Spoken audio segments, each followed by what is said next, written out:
दोस्तों महाराष्ट्र काफी तेजी से आगे बढ़ रहा है। महाराष्ट्र में कई सारे एक्सप्रेसवे हाईवे पर काम चल रहे हैं। महाराष्ट्र का जो सबसे हाईटेक एक्सप्रेसवे है समृद्धि महामार्ग, वो भी अब बनकर के तैयार होने वाला है। 700 किलोमीटर का जो समृद्धि महामार्ग है उसमें से 600 किलोमीटर तो पहले से ही ऑपरेशनल है। 70 to 75 किलोमीटर का जो सेक्शन है मुंबई साइड में वो बाकी था, अब वो भी बनकर के तैयार हो गया है। उस पर मैंने ये वाला वीडियो डाला है, किस दिन इसको ओपन किया जाएगा इस पर मैं अलग से एक वीडियो ला दूंगा। आज के वीडियो में हम लोग बात करने वाले हैं महाराष्ट्र के एक और हाईटेक एक्सप्रेसवे के बारे में जो कि महाराष्ट्र में बनने जा रहा है। इस वाले एक्सप्रेसवे का नाम है शक्तिपीठ एक्सप्रेसवे और इस मेगा हाईवे को भी अब मंजूरी मिल चुकी है। तो आज के इस वीडियो में हम लोग इसी एक्सप्रेसवे के बारे में डिटेल में जानेंगे कि इसे कहां से लेकर के कहां तक बनाया जाएगा, क्या इसकी खासियत होगी, इसे हम लोग क्यों बना रहे हैं, कौन कौन से जिले को ये आपस में कनेक्ट करेगा, कितना इसका बजट आएगा, आइए जानते हैं डिटेल में। नमस्कार दोस्तों, मैं विकास और आप देख रहे हैं ऑल इंडिया प्रोजेक्ट।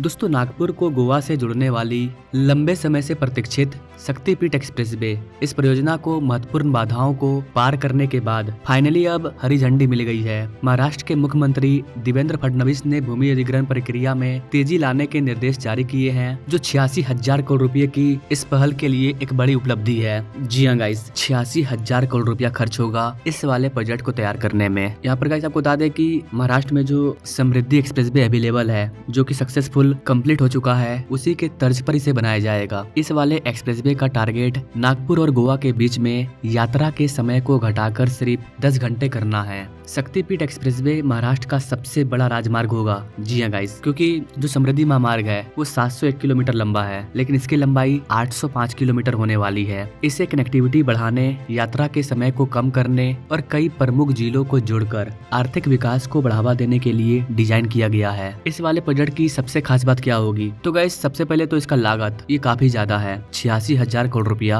ये काफी बड़ा अमाउंट है, क्योंकि जो हम लोग दिल्ली मुंबई एक्सप्रेसवे बना रहे हैं उसका लागत $1 बिलियन है, यानी कि 1 लाख करोड़ रुपया, लेकिन वो 1300 किलोमीटर का है। तब जाकर के उसमें हम लोग 1 लाख करोड़ रुपया खर्च कर रहे हैं, लेकिन ये तो मात्र 805 किलोमीटर लंबा है। इसमें हम लोग 86,000 करोड़ रुपया खर्च कर रहे हैं, मात्र 15,000 रुपया कम है, वरना इसका लागत भी $1 बिलियन हो जाएगा। मतलब पैसे को देखा जाए तो ये और भी ज्यादा हाईटेक होने वाला है। इस वाले एक्सप्रेसवे को तैयार करने में 9,300 हेक्टेयर भूमि की आवश्यकता होगी। 12 जिलों से होकर के ये गुजरेगा, तो 12 जिलों में लैंड का एक्विजिशन किया जाएगा। सिर्फ भूमि अधिग्रहण में ही 12,000 करोड़ रुपया खर्च हो जाएगा। जिन जगहों पर इस वाले एक्सप्रेसवे को स्थानीय लोगों के द्वारा विरोध का सामना करना पड़ रहा है, उन इलाके को हम लोग छोड़ दे रहे हैं, जैसे कि कोल्हापुर और सांगली के कुछ हिस्से को। सरकार का सिंपल फंडामेंटल है, एक्सप्रेसवे आपके रास्ते से गुजरेगा तो आपको फायदा होगा। जहाँ ज्यादा लोग हो हल्ला करते हैं, विरोध करते हैं, सरकार को क्या करना है, थोड़ा सा साइड होकर के निकल जाना है। इस परियोजना को कोल्हापुर और सांगली में विरोध का सामना करना पड़ा, जिसके कारण भूमि अधिग्रहण प्रक्रिया को अस्थायी रूप से स्थगित करना पड़ा। सितंबर 2024 में सरकार ने भूमि अधिग्रहण अधिसूचना को रद्द कर दिया, जिससे प्रगति में और देरी हुई। हालांकि हाल ही के घटनाक्रमों ने नई गति प्रदान की है। पर्यावरण मंजूरी भी मिला है। MSRDC ने 10 जनवरी 2025 को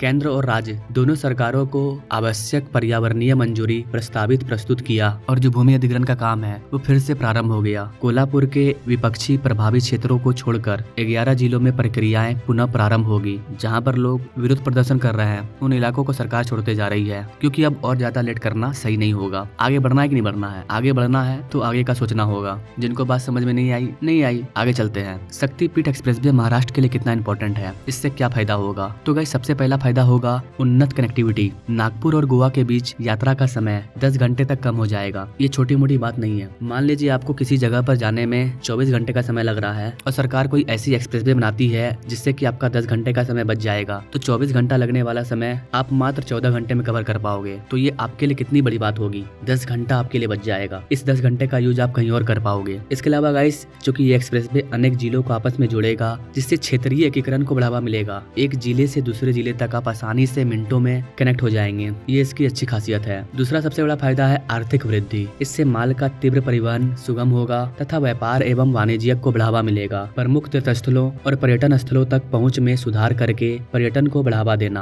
अब चूंकि ये महाराष्ट्र का सबसे लंबा एक्सप्रेसवे है तो जिन जिलों से होकर के ये गुजरेगा वहाँ पर जो तीर्थ स्थल होंगे, पर्यटन स्थल होंगे, उनको काफी बड़ा फायदा होगा। वो आसानी से वहाँ पर घूमने के लिए जा पाएंगे। तीसरा सबसे बड़ा फायदा होगा बुनियादी ढांचा विकास। राज्य की सबसे बड़ी राजमार्ग परियोजना जो तकनीकी और निर्माण प्रगति को बढ़ावा देगी। करीब करीब 12 जिलों को मिलाकर के एक नया बुनियादी ढांचा तैयार होगा जो इन 12 जिलों को आपस में जोड़ देगा। एक कनेक्टिविटी, एक तार में जोड़ देगा, जिससे एक जिले से दूसरे जिले में जाना काफी ज्यादा आसान हो जाएगा। लोग अपने सामान को अलग अलग जिलों में जाकर के बेच पाएंगे। जो मैन्युफैक्चरिंग कंपनी होगी वो आसानी से अपने चीजों को आगे जेएनपीटी पोर्ट और बधावन पोर्ट तक लेकर के जा पाएंगे। टूरिज्म करने वाले लोगों को फायदा होगा। मतलब यातायात बहुत ही आसान हो जाएगा, चाहे आप किसी भी चीज के लिए यातायात कर रहे हो। चूंकि नई गवर्नमेंट बन चुकी है तो इस वाले प्रोजेक्ट को लेकर के मुख्यमंत्री देवेंद्र फडणवीस ने कुछ निर्देश दिए हैं। मुख्यमंत्री देवेंद्र फडणवीस ने परियोजना में तेजी लाने के लिए कुछ इंपॉर्टेंट चीजों पर जोर दिया। जैसा कि मैंने अभी चर्चा किया ना, सरकार तेजी से आगे बढ़ना चाहती है, हमें उलझन में कम से कम फंसना है। क्योंकि देखिए, कुछ लोग चाहते हैं वो आपको अटकाए रखें, आगे बढ़ने नहीं दें। वो आपको उलझाएंगे कि आप उलझ जाओ, लोगों को लगे कि सरकार काम नहीं कर रही है। लेकिन जो एक स्मार्ट गवर्नमेंट होती है वो अपने तरीके से काम करती है और जो उनका टारगेट है वो अपने टारगेट को अचीव करती है। और पिछले एक दशक में हमने यही होते हुए देखा है। अगर ऐसा आज से 70 साल पहले से होता आया रहता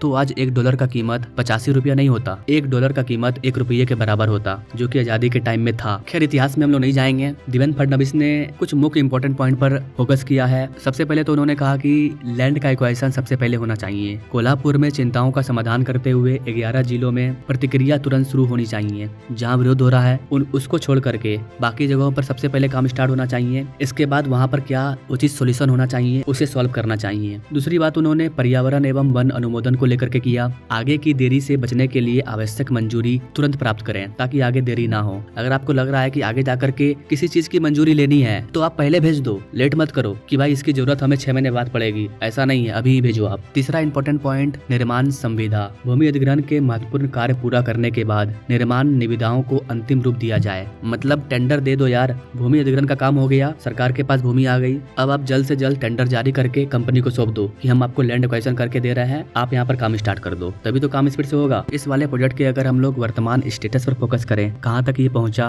और क्या इसमें अभी करना बाकी है, तो गाइस सबसे इंपॉर्टेंट चीज है भूमि अधिग्रहण, जो कि अभी चल ही रहा है। हमें 9,300 हेक्टेयर भूमि चाहिए, जिसमें से 8,200 हेक्टेयर भूमि हमने अधिग्रहण कर लिया है, जिसमें कोल्हापुर की 1100 हेक्टेयर भूमि शामिल नहीं है, क्योंकि कोल्हापुर में प्रॉब्लम चल रहा है। वहाँ का सोल्यूशन देखेंगे, निकलेगा नहीं निकलेगा तो कोल्हापुर को बाइकआउट कर दिया जाएगा, बगल से गुजरा जाएगा। तो अभी वहाँ पर जो प्रॉब्लम चल रहा है उसको सॉल्व करने का प्रयास किया जा रहा है। अब बात करें अगर अनुमोदन और परमिट की, तो विनियमों का अनुपालन सुनिश्चित करने के लिए पर्यावरणीय और वन मंजूरी प्राप्त करना, इन चीजों पर काम ऑलरेडी जारी है। निर्माण चरण की बात करें तो भूमि अधिग्रहण के बाद ही इसका निर्माण कार्य स्टार्ट होगा, लेकिन मेरे अकॉर्डिंग हमारे पास 8,200 हेक्टेयर भूमि ऑलरेडी आ चुकी है, इसका अधिग्रहण हो चुका है, तो यहाँ पर हमें काम स्टार्ट कर देना चाहिए। इसको लेकर के क्या देरी हो रही है, लेटेस्ट अपडेट इसका जैसे आएगा उस पर मैं अलग से अपडेटेड वीडियो लाऊंगा। बहुत ही मजेदार ये एक्सप्रेसवे होने वाला है। टाइम टू टाइम इसका अपडेट आपको मिलते रहेगा। आप अगर इस रीजन से हमारे वीडियो को देख रहे हैं तो हमारे चैनल से जरूर जुड़ जाइए। ओवरऑल गाइस मैं यही कहना चाहूंगा कि शक्तिपीठ एक्सप्रेसवे महाराष्ट्र के बुनियादी ढांचे के परिदृश्य को बदलने, आर्थिक विकास को बढ़ावा देने और कनेक्टिविटी में सुधार करने के लिए तैयार होने जा रहा है। हालांकि कुछ क्षेत्रों में चुनौतियां अभी भी बनी हुई है और ऐसा कोई प्रोजेक्ट है ही नहीं जिसमें चैलेंजेस का सामना नहीं करना पड़ा हो। हजार चैलेंजेस को सामना करके ही दुनिया आगे बढ़ती है और भारत भी वही कर रहा है। प्रॉब्लम आएगी लेकिन प्रॉब्लम को हमें सॉल्व करते जाना है, रुकना नहीं है। सरकार की प्रतिबद्धता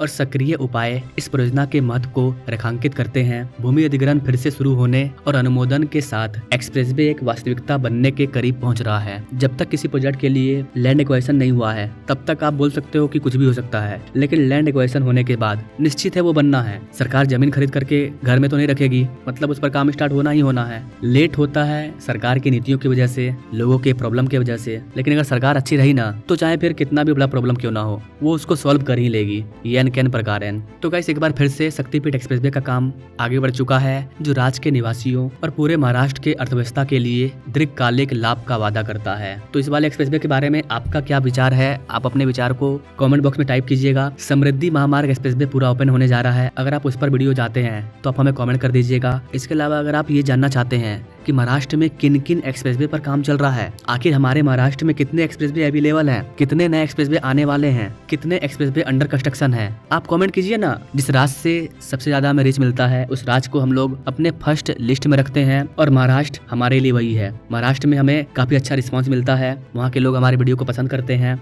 बाकी आपको ये वीडियो कैसा लगा? अच्छा लगा तो वीडियो को दोस्तों तक शेयर कीजिए और कमेंट में एटलीस्ट जय हिंद जरूर लिखिए। बाकी मिलेंगे हम लोग नेक्स्ट वीडियो में, तब तक के लिए जय हिंद।